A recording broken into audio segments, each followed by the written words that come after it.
Alrighty, how's it going this week? Uh, I noticed my one video kind of on layoffs actually did pretty well last week, so we'll kind of continue the same subject since uh, this past week, the Trump reciprocal tariffs actually took effect, and I think it was like the last 3 days of the week. Um, yeah, like market went down quite a bit. I think S&P 500 is down by like 8%.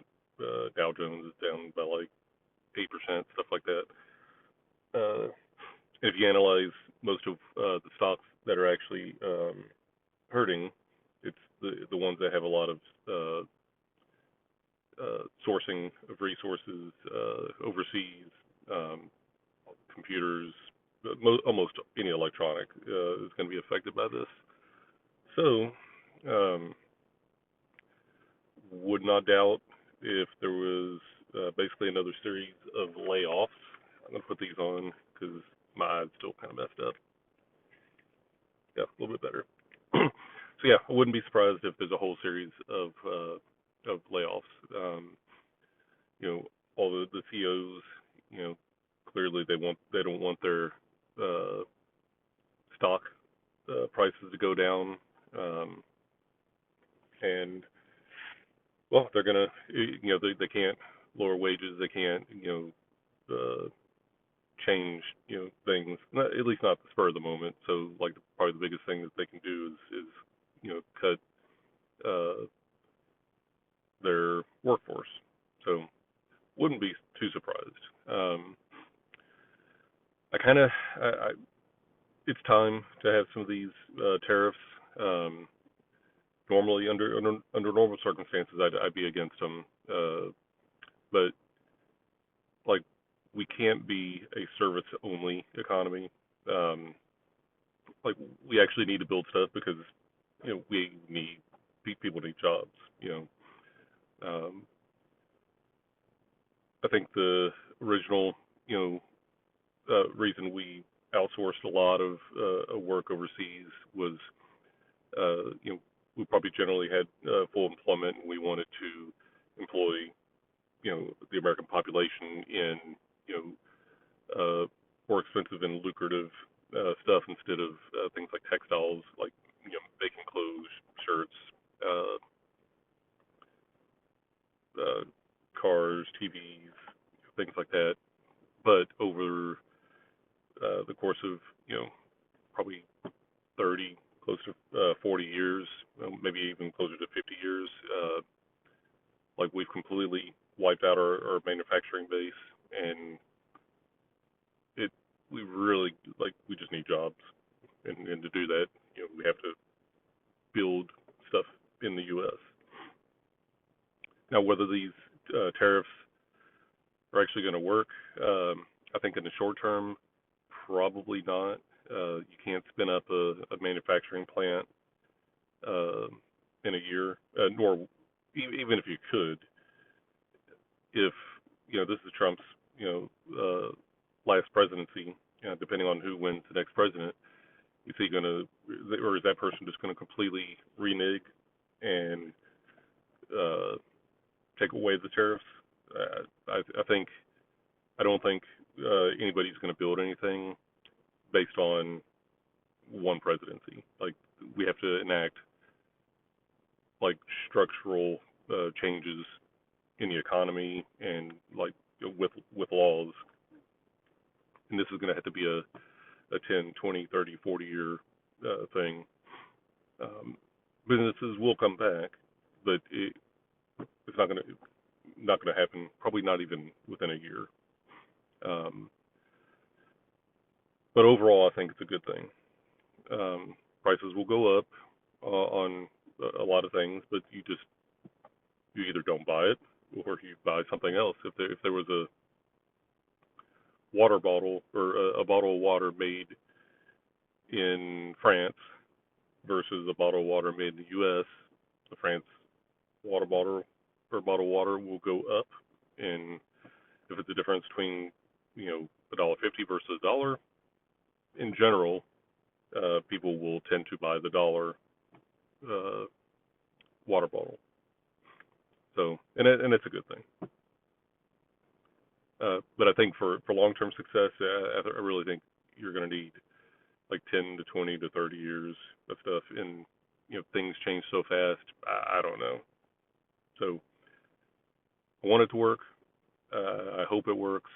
Um, it'll be a little bit painful, but something has got to change because people don't have jobs. Everything's so expensive. At least this way, if the stock prices and things go down, hey, I guess millennials and younger people, with the Gen Zers and Gen Alpha, they can buy cheaper stocks. We'll see if it rolls over into housing. Okay, so just kind of a few things. I've got some notes right here. Uh, all the people that don't want these tariffs to work, all the companies that are fighting it, and this, that, and the other, the ones that are being most affected were the ones that were exploiting the salary arbitrage, but basically the price arbitrage between, or labor arbitrage between the U.S. and wherever they're building stuff. I think one of the interesting things is I used ChatGPT once and analyzed. I think it might have been Ford, but I can't. It was one of the car manufacturers, and all things being equal, if you equalize for inflation and stuff like that, uh, generally workers have been getting paid roughly the same, but we're also shipping stuff overseas to make labor even cheaper. The prices aren't reflecting cheaper labor because the price of cars have skyrocketed, but wages have either stagnated or gone down. So, like, where's that money coming or going to? I know the executive leadership on a lot of these companies have skyrocketed. The prices of cars have skyrocketed, but everybody's wages are pretty much the same. So all this globalism, where I can have my stuff made in China for 10 cents and then sell it here for $10. The only people getting rich are that ownership class, or the business owners, or the elite, the 1%, all this stuff that everybody talks about. And if you don't have a manufacturing base, and you don't pay your workers anything, like, nobody can buy anything. Like, we can't buy people can't buy houses, people can't buy cars. They couldn't even, like, in San Francisco, like, housing prices are so expensive that you have people that make six figures a year are still almost homeless. And but you can't get that wage if you went in the middle of some small town in Oklahoma or Texas. You'd be lucky to make $10 an hour. So something has changed. Things are broken, and we'll just see how it plays out. Another chart that I've seen, if you've ever seen it's like a K recovery chart. If you imagine in 2020, when the prices, or like basically the economy, dropped like a rock, then also there's been people that have been doing either the same or worse, and then there's a set of people that have been doing great. And it pretty much makes like if I can make this, it makes like a K. So if like everything crashed, these people right here would be the people doing great, and this uh, graph or whatever line, those are the people that are not doing great.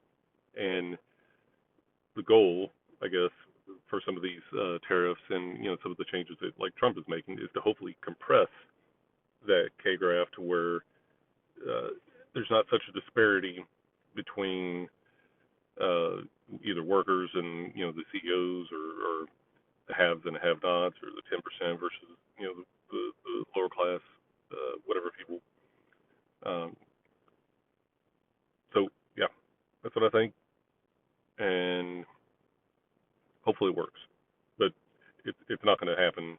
Uh, Maybe by the end of Trump's uh, presidency, it could happen. But yeah, it's going to be like a 10 to 20 year thing, not a 2 to 3 or 4 year thing.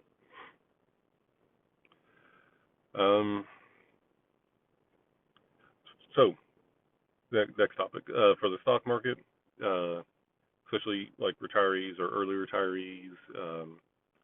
I'm kind of retired, kind of not. I'm on my second career. Um, Even though the market has dropped, made like a 10% correction, and isn't doing really well, uh, I would probably stay in the market, and not make any really big changes, at least not for a while. Um, this is just the first, or not the first, probably the first in a while, but this is just the latest market correction, in a long line of things. So, you know, to 2025, we're probably going to have the tariff market correction. 2020, there was the COVID, restrictions and everything, and that was a market correction. Before that, like 2008, 2009, you had the housing market crash, and the correction after that. Before that, you had the uh, stock or no dot com bust. Um, that was, I think, like 2001, something like that. Uh, I think the 90s were relatively stable. Uh, you had the savings and loan crisis in the 80s. In the 70s, you had stagflation, and you had the oil embargo. So, like, the market will go up and the market will go down. In a up market, like in general up market, those markets last probably anywhere between 5 and 10 or 15 years. Uh, and then it gets to the point where things are uh, too hot and there's too much speculation, and then things will kind of drop for a few years or a few quarters. Uh, if you think about even the Great Depression, we eventually recovered. Um, I don't know, maybe World War II accelerated it, maybe it didn't. Um, there was a depression or a big recession in the 1920s. There was quite a few in the 1800s. So this is just kind of what happens. And if you're early in your investing career, like if you're in your 20s or you're just starting out, you might not have really ever known uh, an economy like a down economy. Um, Gen Xers, we've been around a while. We've probably seen a while. I'm a late Gen Xer. Pretty I'm about as young as they come for Gen X. Millennials, yeah, they lived through this. They lived through COVID. They lived through the housing market. They probably didn't live through the dot com bust. Uh, Gen Z, they probably, I don't even think Gen Z really, if they did live through it, they didn't really recognize uh, anything because they're so young, on the housing market crash. Uh, so the market will eventually improve. Um, Heck, Monday it could start going up. So just give it some time. Don't make any rush decisions. Don't like just sell everything, or you know don't make any rash decisions. Uh, Whatever your plan was 3 days ago, it's probably not a bad plan. Um, and I know I talk about resiliency and like not prepping, but sort of planning for these things. Um, and yeah, like in my previous video where I said, we're probably all going to eventually be employed. It's traditionally like self-employment would be thought of as like really hard and scary because you don't necessarily have steady employment. There's good times and there's bad times. It's just like in the stock market. But working for one of the the big tech companies or whatever the stuff that's out there, if they lay people off every time the wind blows a certain direction, that's not stable. So kind of like my thesis in that other video, we're all going to be self-employed. Depending on where you are in your life, like work on those skills, and you know, I don't even like saying side hustle, but work to get self-employed. If you're good at construction and you like working with your hands, there's tons of actual jobs, and you could probably go out there tomorrow and get a job, and actually a pretty good job. Whether it's electrician or carpenter or roofing or tiling or carpeting, like all that stuff. Like if you want a job, especially with the crackdown on illegal immigration, uh, you can get a job. I imagine you can. Um, if you spent all your time being a programmer, you may not be able to find a job. I'm lucky I still work in tech. I work in cybersecurity, so I do some scripting and stuff like that, but nothing like crazy for programming. Um, if you're going to school for nursing or like being a doctor or midwife or any of that medical stuff, that's probably pretty good. Medical coding, medical insurance, and all the kind of the middlemen, I probably wouldn't do that. Like a CPA, taxes, bookkeeping, things like that. If you're young and you like get your uh, like I guess degree or whatever, spend 4 or 5 years working at an accounting firm, and then just stop and go out on your own. Build a clientele, get your CPA, all that stuff.